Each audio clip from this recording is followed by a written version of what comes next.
चलिए अब बात करते हैं बिहार की सियासत की। बिहार की सियासत के लिहाज से आज का दिन बेहद अहम, क्योंकि 7वीं बार मुख्यमंत्री पद की शपथ ली है नीतीश कुमार ने। बिहार में सरकार के मुखिया तो भले ही नीतीश कुमार है, लेकिन सरकार चलाने की चाबी इस बार बीजेपी के पास है। बिहार में फिर नीतीश कुमार, 7वीं बार नीतीश कुमार की शपथ। सीएम वही, लेकिन बदल गए सहयोगी। पिछले 15 साल से जयवीरू की तरह जो जोड़ी बिहार की सियासत का चेहरा थी, वो जोड़ी अब टूट चुकी है। 15 साल से सरकार के हर मंच का हिस्सा रहे सुशील मोदी दूर से शपथ ग्रहण देख रहे थे। बिहार में फिर एनडीए की सरकार बनी है, लेकिन बीजेपी के चेहरे बदल गए हैं। तारकिशोर प्रसाद और रेणु देवी ने बिहार के डिप्टी सीएम के तौर पर शपथ ली है। चुनाव के बाद जब जीत होती है तो कतार में कहीं नहीं नजर आने वाले नेता को सबसे बड़े मंत्रालय का जिम्मा मिल जाता है। मोदी शाह का ये अंदाज इस बार बिहार में भी नजर आया। नंद किशोर यादव, प्रेम कुमार, मंगल पांडे जैसे बिहार बीजेपी के चेहरों को दरकिनार करते हुए बीजेपी ने तारकिशोर और रेणु देवी को पार्टी के चेहरे के तौर पर पेश किया है। मोदी शाह का ये फॉर्मूला बिहार की गठबंधन सरकार में कितना हिट होगा, इस पर हर किसी की अब निगाह टिकी होगी। पटना से रजनीश सिन्हा के साथ टी न्यूज नेशन। तो एक तरफ जहां बिहार में एनडीए में जीत का जश्न मनाया जा रहा है, वहीं दूसरी तरफ महागठबंधन में एक दूसरे पर सवाल उठाने का सिलसिला लगातार जारी है। पहले तारिक अनवर, फिर शिवानंद तिवारी और अब उसके बाद कपिल सिब्बल ने कई गंभीर सवाल खड़े किए हैं अपनी ही पार्टी कांग्रेस पर।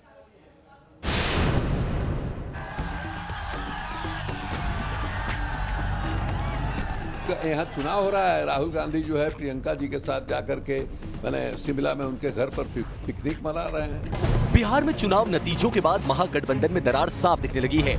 कांग्रेस जो है महागठबंधन के पैर में जंजीर बन गई। अब 70 उम्मीदवार कांग्रेस के लड़े और कांग्रेस ने 70 सभा भी नहीं किया। शिवानंद तिवारी का दो टूक इल्जाम है कि कांग्रेस ने बिहार में महागठबंधन का खेल खराब कर दिया।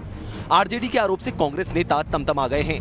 मैं समझता हूँ ये हाई टाइम है कि तेजस्वी यादव जी को ऐसे बर बोले और मानसिक रूप से दिवालिये नेता को बाहर करें जो उनकी ही जड़ों को खोद रहे हैं। आरजेडी लीडरशिप से हमें अपेक्षा है कि वो तत्काल शिवानंद तिवारी पर कार्रवाई करेंगे, क्योंकि जिस भाषा का उन्होंने प्रयोग किया है, यह भाषा तो गिरिराज सिंह जैसे लोग बोलते हैं कांग्रेस के बारे में, राहुल जी के बारे में।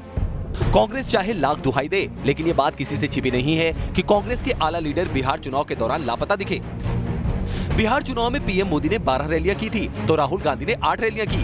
पीएम ने अपनी 12 रैलियों के जरिए करीब 109 सीटों को कवर किया, तो राहुल गांधी की 8 रैलियों से 49 सीटें कवर हुई। ऐसे में आरजेडी का अब कांग्रेस से पूछना लाजमी है कि जब पीएम अपने व्यस्त कार्यक्रम के बावजूद ताबड़तोड़ रैलियां कर सकते हैं, तो राहुल गांधी क्यों नहीं? देखिए, महागठबंधन का तो परफॉर्मेंस पुअर नहीं रहा, हमारा परफॉर्मेंस, कांग्रेस का परफॉर्मेंस पुअर रहा है। और ये हम लोग इसी बात को लेकर चिंतित हैं कि आखिर कहाँ हमसे चूक हो गई, कहाँ कमी रह गई, जिसकी वजह से हमारी संख्या बढ़ने के बजाय घट गई। बिहार में महागठबंधन की हार की गूंज दिल्ली तक सुनी जा रही है। कांग्रेस के अंदर से भी विरोध की आवाज उठने लगी है। कांग्रेस के वरिष्ठ नेता कपिल सिब्बल ने कांग्रेस लीडरशिप पर सवाल उठाते हुए कहा कि कांग्रेस को जनता नकार रही है और सब जानकर भी नेतृत्व खामोश है।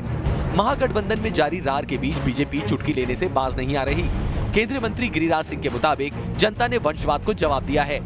कपिल सिब्बल ने पहले ज्ञान दे दिया था, उनको बाहर निकाल दिया गया। कोई राजनीतिक व्यक्ति ये कदम नहीं उठाएगा। अगर वो शिमला गए तो उनकी पुरानी आदत है। कांग्रेस चुप्पी साधे हुए है, क्योंकि किसी को बोलने की हिम्मत नहीं है। जो बोलेगा उसका पत्ता साफ हो जाएगा। चलिए, जो बोलेगा उसका पत्ता साफ हो जाएगा। ये थे केंद्रीय मंत्री गिरिराज सिंह जी। वीडियो जर्नलिस्ट विकास के साथ रविकांत राय, न्यूज़ नेशन, दिल्ली।